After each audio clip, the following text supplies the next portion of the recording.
Hey, hey, hey, hey, hey, hey, hey, hey, hey. My name is Jeremy LaFay. Hey, hey, hey, hey. I'm a soy boy. A, A, A, A, A, A. Yeah. Welcome back to Strongman Personal Finance, everybody. My name is Christopher Belly. I'm a certified CPA accountant. I'm a long-term boglehead investor. I'm author of the book Stop Being a Broke Loser. It's on Amazon. And I got to make one final video tonight because tax season's over and I can do whatever I want. And I have trivia tomorrow, so I might not make as many videos. Probably not from home. And I actually saw a video from Jeremy Financial Education, Jeremy LaFave, that I actually 100% agree with him on. And I was actually shocked that some of these words came out of his mouth. And to be honest, what I think is going on here is I think Jeremy's starting to warm up to strongman personal finance. So we're going to go ahead and we're going to watch Jeremy Financial Education. And I'm going to react to this video. And if the volume's bad, call a financial advisor and sue me. Here we go. Turn this up just a little bit. And you're going to be shocked at some of the words. Am I sharing my screen just to be sure? You're going to be shocked at some of the words that come out of Jeremy's mouth. Now, next reason stocks are down huge here today has to do with Tesla. So Tesla obviously is having an awful day, right? And so I was thinking for a moment, I was thinking about like who were some of the other big people in, that I guess you can call my peers or whatever in YouTube space. And have you also thought about your superiors, like strongman personal finance, Jeremy?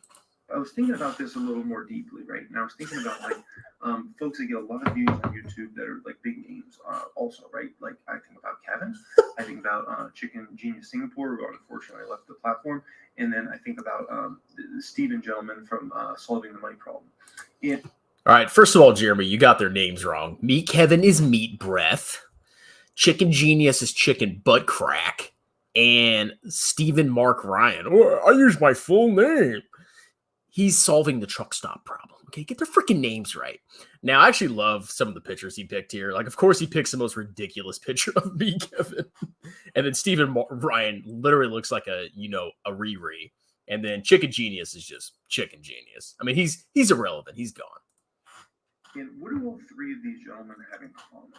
All three of those gentlemen have the majority of their net worth tied up in Tesla stock, and they're all very, very open about that. And they have almost, I don't say all their portfolios in those stocks, but the far majority of their money is tied up in Tesla stock, essentially. Okay, and so I was thinking about this a little deeper for a moment. And translation: he was watching Strongman Personal Finance. I was thinking about how many more people are like that out there, right? Where they have the majority of their entire portfolio, their net worth tied up into a stock like Tesla. And then I was thinking, do any of you fit that criteria, ladies and gentlemen? I know a couple of people that comment on my channel that probably have close to 100% of their portfolio in Tesla. And I've been saying what Jeremy's about to say, and you should probably listen to both me and Jeremy, because if you have the vast majority of your portfolio in one stock that has already gone through a massive, massive spike, you're pinning your butt that's going to be on sale down at the truck stop, okay?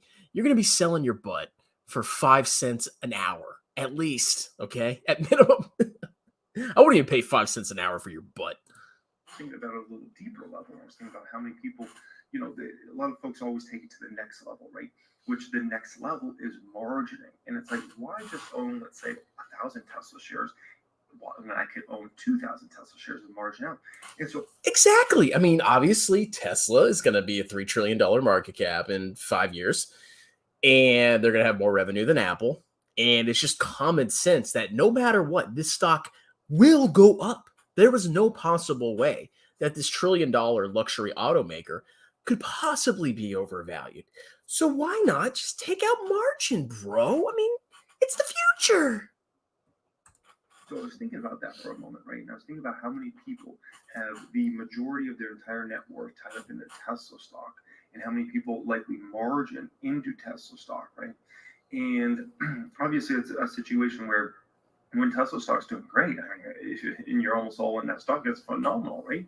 But what happens when Tesla stock starts going through some troubles? And as somebody that's a Tesla shareholder, been a Tesla shareholder for many, many years now, Tesla will have some very tough days in terms of that stock price. And it will have some moments where the stock falls 40, 50, 60% in a pretty quick amount of time when business turns and, the numbers just aren't there, right?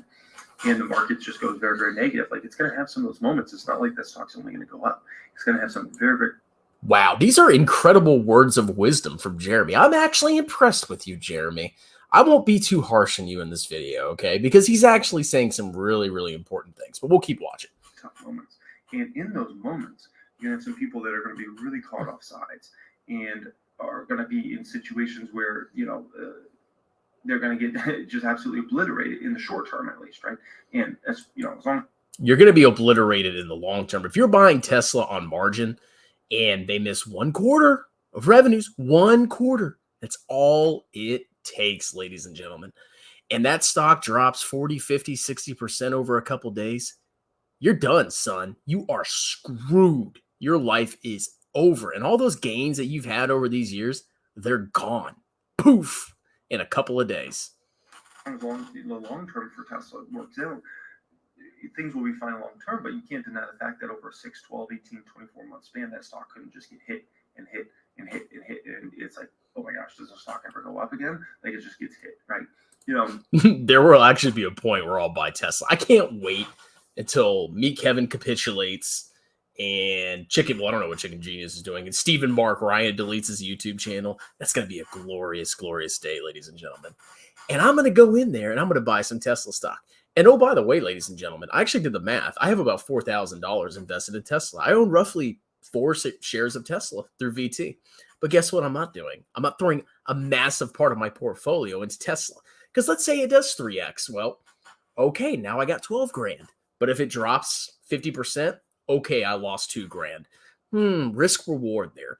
What about all you clowns that are balls deep in La Tesla? What's going to happen to you if what Jeremy's saying comes to fruition? But it's impossible. I put the numbers in the model. Tesla's market cap will be $3 trillion. It's guaranteed. And they will have $400-something billion of revenue in 5 years. There's no possible way that anything else could go awry. Impossible, bro. To see Tesla at a $200 or $300 billion market cap is not out of the realm of possibility. Whoa, Jeremy, you're watching my video. I know you're watching my videos, LaFoof. I could totally see it going down to $200. Totally. And as somebody that's a Tesla shareholder, I understand that. But I don't think most of my other fellow Tesla shareholders do understand that. I think people think that's impossible. That can't happen. No way. And I'm just telling you, like, if the economy really went south and orders really dried up for Tesla, that stock's getting absolutely obliterated. And it's all about the revenue assumptions. If you model out 50% per year, it makes total sense. But if you actually think about it, this luxury car company in 5 years, $400-something billion of revenue. Basically, what, Toyota and a half? Almost Toyota and Volkswagen combined in 5 years? Really? That's going to happen? Is it possible? Maybe. Is it likely? No. So, in this sort of market, you can have margin calls that are forced on at other positions and even forced onto Tesla, right? Imagine you're heavy on Tesla on margin, and you get a day like today out of nowhere where the stock's down 11%. All of a sudden, next thing you know, you got margin calls. And if you don't have the money to deposit, which more than likely you don't, otherwise you would be on margin, right? You're selling and forced selling. And then think about the funds, the hedge funds. It's not just individual investors that make these sorts of moves. It's the funds as well, right? And Tesla's a huge market cap nowadays. Usually, recently it's been around $1 trillion market cap. When you're talking about $1 trillion market cap, you're talking about a company that, is no longer, the stock price isn't dictated by Main Street anymore. It's not dictated by retail investors or small investors.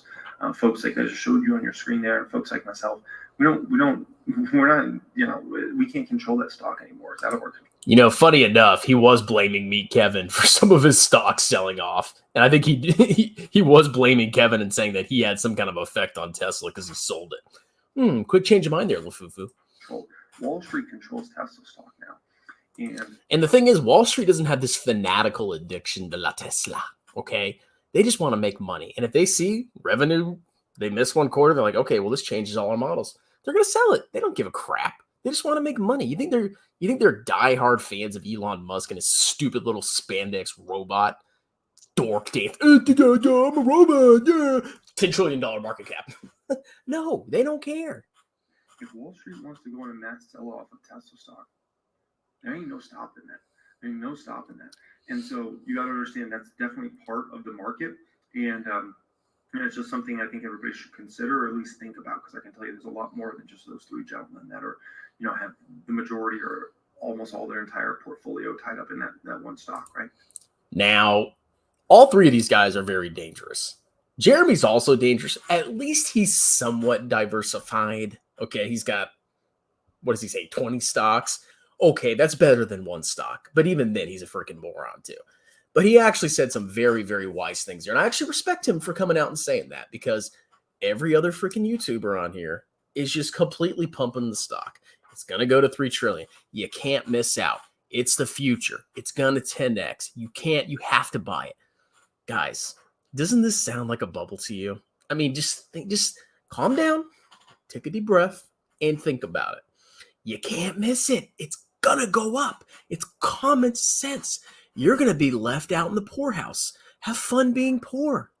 Okay. Yeah, I'll stay poor with my VT. You go ahead and just buy Tesla at $1 trillion market cap.